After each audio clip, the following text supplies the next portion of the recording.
헬스조선 상례 서비스 3일의 약속. 네, 여러분 안녕하십니까. 올해 68살인 마이클 브린, 그 이름을 가진 서울 주재 외국 기자가 있습니다. 영국의 에딘버러 대학을 졸업했고 한국에는 1982년부터 살기 시작했습니다. 38년 동안을 살았다는 뜻이지요. 북한 문제 전문가이면서 영국 신문과 미국 신문의 한국 특파원을 지냈고 외신기자클럽 회장을 역임한 바도 있습니다. 한국인 이런 책도 냈습니다. 어떻게 보면 웬만한 한국인보다 한국과 한국 정치를 더 속속들이 잘 아는 사람이라고 할 수 있습니다. 그가 오늘 아침 조선일보에 바보, 북한은 당신을 사랑하지 않아, 이런 제목의 칼럼을 썼습니다. 여기서 북한은 김정은 정권을 비롯해서 그의 아버지, 할아버지 모두를 가리킵니다. 그 북한이 당신을 사랑하지 않는다고 했는데 여기서 당신은 과거 김대중 정권은 물론이고 지금의 문재인 대통령 그리고 주사파 출신 정부 인사들을 가리킵니다. 대뜸 바보 이렇게 불러놓고 북한은 당신을 사랑하지 않아 라고 단정짓는 제목을 붙였는데요. 다른 말로 풀어본다면 문재인 대통령님 바보처럼 굴지 마세요. 아무리 애를 써도 김정은은 당신을 좋아하지 않아요 라고 따끔하게 충고하는 글이라고 할 수 있습니다. 그렇다면 왜 마이클 브린은 지금 이 시점에 이런 칼럼을 썼을까요? 본인이 그 이유를 밝히고 있습니다. 얼마 전 서해안에서 북한이 자행한 어업지도원 총격 살해 사건은 우리를 충격에 빠뜨렸다. 우리는 이 사건을 통해 뭔가 새로운 걸 배워야 한다. 현 정부는 북한과 대화를 원하고 협력을 바라지만 명심해야 할 교훈이 있다. 그것은 북한에 대해 환상을 가져서는 안 된다는 것이다. 자, 여기서 말하는 환상이란 무엇입니까? 그것은 북한이 진심을 갖고 당신과 대화에 나설 것이라는 환상, 북한 김정은이 문재인 대통령을 정말 좋아하게 될지도 모른다는 환상, 그런 것을 뜻합니다. 마이클 브린은 우선 김정은 정권과 문재인 대통령의 관계를 꼬집듯이 분석하기 위해서 2004년 미국에서 나왔던 연애 상담 에세이책 그는 당신에게 반하지 않았다, 이 책을 인용합니다. 이 책은 아마존 베스트셀러 1위에 올라 2달 만에 100만 부가 팔려나가는 초대형 판매량을 기록했습니다. 목차를 여기서 간단히 살펴보면 이렇게 되어 있습니다. 당신에게 접근하지 않는다면 그는 당신에게 반하지 않았다. 전화 약속을 지키지 않는다면 그는 당신에게 반하지 않았다. 당신과 데이트하지 않는다면 그는 당신에게 반하지 않았다. 헤어지자는 말을 쉽게 한다면 그는 당신에게 반하지 않았다. 갑자기 연락을 끊었다면 그는 당신에게 반하지 않았다. 그를 독차지할 수 없다면 그는 당신에게 반하지 않았다. 당신의 감정을 무시한다면 그는 당신에게 반하지 않았다. 이런 등등입니다. 이 책의 목차는 정말 우연인 듯 북한 정권이 문재인 정부에게 하고 있는 행태를 그대로 드러내는 비유가 아닐 수 없습니다. 김정은 정권은 문재인 정부에게 접근하지도 않고 전화 약속도 안 지키고 데이트도 않고, 즉 만나주지도 않고 헤어지자는 말을 쉽게 하고 문재인 정부의 감정을 대놓고 무시하고 있습니다. 마이클 브린은 한국의 현 정부 사람들에게 해주고 싶은 말이라면서 이 책 속에 나와 있는 구절을 인용합니다. 정신 차려. 그 사람은 너한테 관심이 없어. 시간 낭비하지 마.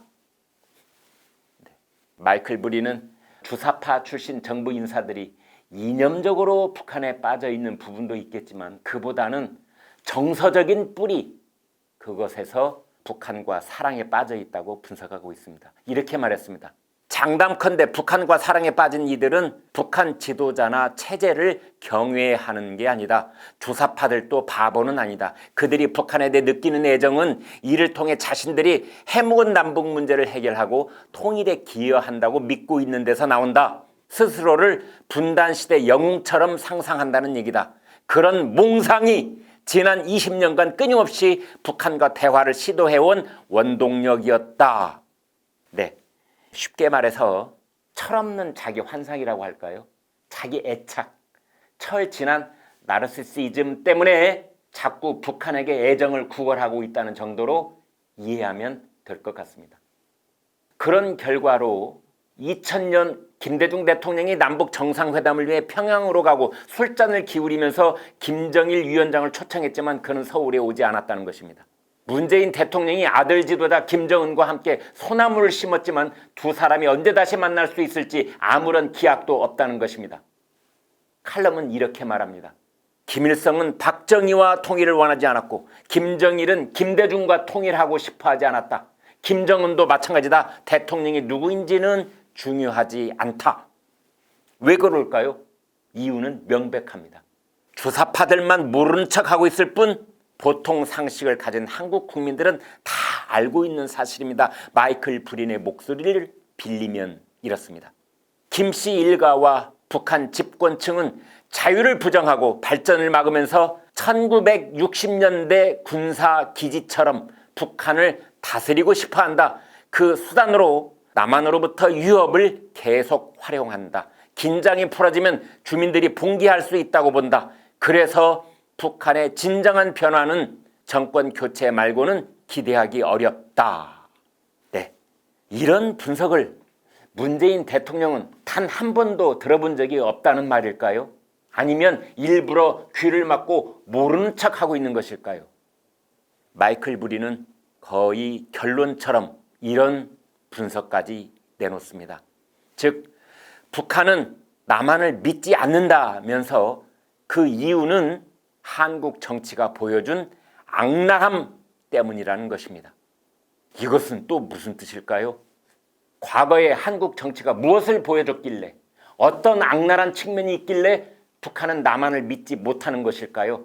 칼럼에 나오는 대답을 직접 옮기면 이렇습니다.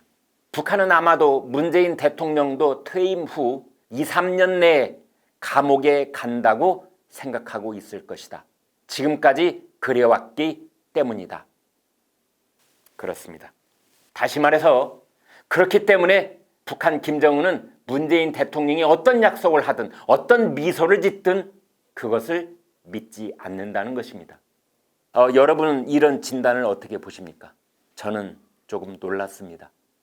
우리가 술자리 같은 사석에서는 꺼낼 수 있는 말이었고 익명을 전제로 한 인터넷 댓글에서도 간혹 저런 말을 꺼내긴 했지만 서울 주재 유명 외국 언론인이 한국의 유력 일간지 칼럼에 지금 대통령도 퇴임 후 2, 3년 내에 감옥에 갈 것이라고 북한은 생각한다.